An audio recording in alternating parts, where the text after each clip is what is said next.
नमस्कार। प्रभा साक्षी news network पर आप सभी का स्वागत है। भारतीय जनता पार्टी के सांसद ओम बिरला को बुधवार को ध्वनिमत से लोकसभा अध्यक्ष चुन लिया गया। वह दूसरी बार इस उत्तरदायित्व को संभाल रहे हैं।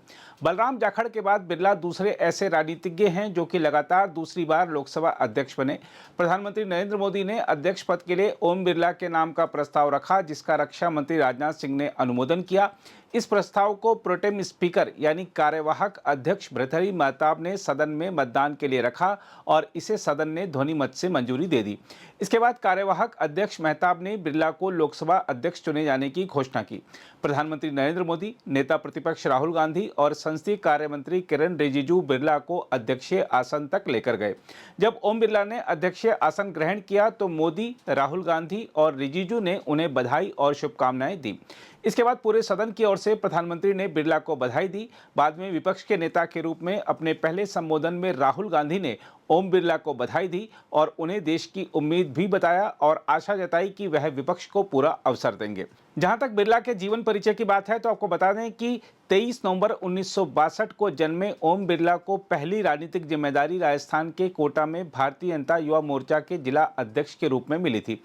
वह अपना पहला चुनाव साल 2003 में कोटा विधानसभा सीट से लड़े थे। वह 3 बार राजस्थान विधानसभा के सदस्य रहे और अब लगातार तीसरी बार संसद के लिए निर्वाचित हुए हैं। वह पहली बार 19 जून 2019 को सर्वसम्मति से 17वीं लोकसभा के अध्यक्ष निर्वाचित हुए थे। अब 26 जून 2024 को उन्होंने लोकसभा अध्यक्ष के लिए हुए चुनाव में विपक्षी उम्मीदवार को हराया है। जहां तक लोकसभा अध्यक्ष के रूप में ओम बिरला की उपलब्धियों की बात है तो आपको बता दें कि उनके नेतृत्व में संसद के नए भवन का निर्माण हुआ। इसके अलावा 17वीं लोकसभा की उत्पादकता 97% रही, जो पिछले 25 वर्षों में सर्वाधिक है। बिरला की अन्य उपलब्धियों की बात करें तो आपको बता दें कि कोरोना महामारी के बीच आयोजित 17वीं लोकसभा के चौथे सत्र की उत्पादकता 167% रही थी, जो लोकसभा के इतिहास में सर्वाधिक है। इसके अलावा संसद के संचालन में वित्तीय अनुशासन को प्रोत्साहित कर 801 करोड़ रुपए की बचत की गई। 17वीं लोकसभा के दौरान 222 विधेयक कानून बने, जो पिछली 3 लोकसभा में सर्वाधिक था। 17वीं लोकसभा के दौरान विधेयकों पर कुल 440.54 घंटे चर्चा हुई, जो पिछली 4 लोकसभा में सर्वाधिक है। 17वीं लोकसभा के दौरान विभिन्न विधेयकों पर कुल 2910 सदस्यों ने चर्चा की, जो पिछली 4 लोकसभा में सर्वाधिक है। ज्ञान के समृद्ध कोष संसद की लाइब्रेरी को दिनांक 17 अगस्त 2022 से आम जन के लिए भी खोल दिया गया था। बिरला की अन्य उपलब्धियों की बात करें तो आपको बता दें कि पहले ही सत्र में 46 महिला सांसदों सहित सभी प्रथम निर्वाचित सदस्यों को अभिव्यक्ति का अवसर दिया गया। पहले सत्र में शून्यकाल के दौरान सदस्यों को 1066 विषय उठाने का अवसर दिया गया, जो लोकसभा के इतिहास में किसी एक सत्र का रिकॉर्ड है। पहले सत्र के दौरान 18 जुलाई 2019 को शून्यकाल के दौरान सदस्यों को 161 विषय उठाने का अवसर दिया गया, जो लोकसभा के इतिहास में किसी एक दिन का रिकॉर्ड है। इसके अलावा शून्यकाल में उठाए गए विषयों पर भी माननीय संसद सदस्यों को उत्तर दिलवाने की व्यवस्था प्रारंभ की गई।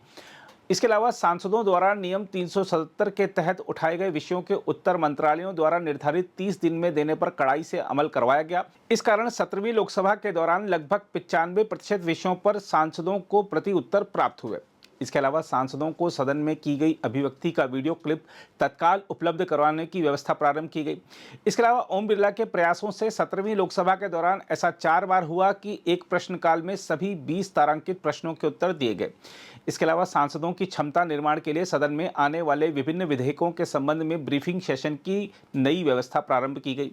इसके अलावा ओम बिरला की पहल पर जनरल पर्पज कमेटी की बैठक 19 वर्ष बाद आयोजित की गई।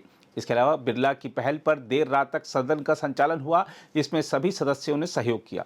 इसके अलावा लोकतंत्र के सशक्तिकरण की पहल के तहत ओम बिरला ने देश के लोकतंत्र के मंदिर संसद को देश की लोकतंत्र की सबसे छोटी इकाई पंचायत के पास भी लेकर गए।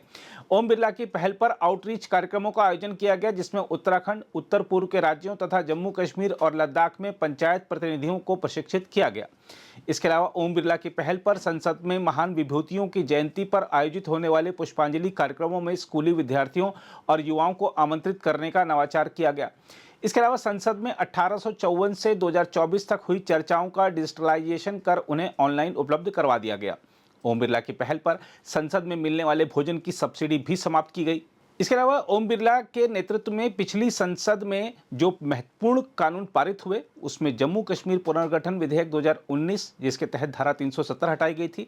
इसके अलावा नागरिकता संशोधन विधेयक 2019, मुस्लिम महिला विवाह अधिकार संरक्षण विधेयक 2019 जो कि ट्रिपल तलाक के नाम से भी जाना जाता है। इसके अलावा चुनाव कानून संशोधन विधेयक 2021, भारतीय न्याय संहिता 2023, भारतीय नागरिक सुरक्षा संहिता 2023, भारतीय साक्ष्य विधेयक 2023, डिजिटल व्यक्तिगत डाटा संरक्षण विधेयक 2023, नारी शक्ति वंदन विधेयक 2023 जिसने महिलाओं को 33% आरक्षण प्रदान किया। इसके अलावा ओम बिरला की पहल पर P20 का आयोजन किया गया। लोकसभा अध्यक्ष ओम बिरला की अध्यक्षता में G20 देशों की संसदों का P20 सम्मेलन 13 और 14 अक्टूबर को नई दिल्ली स्थित यशोभूमि परिसर में आयोजित किया गया था। इसके अलावा एक पृथ्वी एक परिवार एक भविष्य के लिए संसदें विषय पर आयोजित P20 सम्मेलन अब तक का सबसे सफल P20 आयोजन रहा था। सम्मेलन में 23 देशों और समूहों से 34 अध्यक्ष और उपाध्यक्ष सम्मिलित हुए थे। इसके अलावा ओम बिरला के मार्गदर्शन में संयुक्त वक्तव्य पर आम सहमति बनना सम्मेलन की गौरवशाली उपलब्धि रही थी। इसके अलावा प्रगाढ़ होते अंतर्राष्ट्रीय संबंधों की बात करें तो लोकसभा अध्यक्ष के रूप में ओम बिरला ने अंतर्राष्ट्रीय संबंधों को प्रगाढ़ बनाने में अहम भूमिका निभाई। उन्होंने IPU, कॉमनवेल्थ पार्लियामेंट्री एसोसिएशन और ऐसे ही अनेक महत्वपूर्ण मंचों पर भारत की वसुदैव कुटुंबकम की गौरवशाली संस्कृति का मान बढ़ाया। इसके अलावा विगत 5 वर्षों में ओम बिरला ने Maldives, Uganda, Serbia, Japan, Canada, Austria, Italy, Vietnam, Cambodia, Singapore, Mexico, Suriname, Indonesia, Kenya, Tanzania, Mongolia, संयुक्त अरब अमीरात और बहरीन की यात्रा की। इसके अतिरिक्त उन्होंने आर्मेनिया, दक्षिण अफ्रीका, यूरोपियन संसद, France, Mexico, Denmark, Germany, Canada, Vietnam, दक्षिण Sudan, Israel, Bhutan, Zambia, Nepal, Suriname से आए संसदीय शिष्टमंडलों की मेजबानी भी की। अगर आप भी लेना चाहते हैं देश दुनिया की तमाम जानकारी तो आज ही सब्सक्राइब करें हमारे चैनल को। साथ ही नीचे दिए बेल आइकन को जरूर दबाएं ताकि हर अपडेट आप तक पहुंच सके।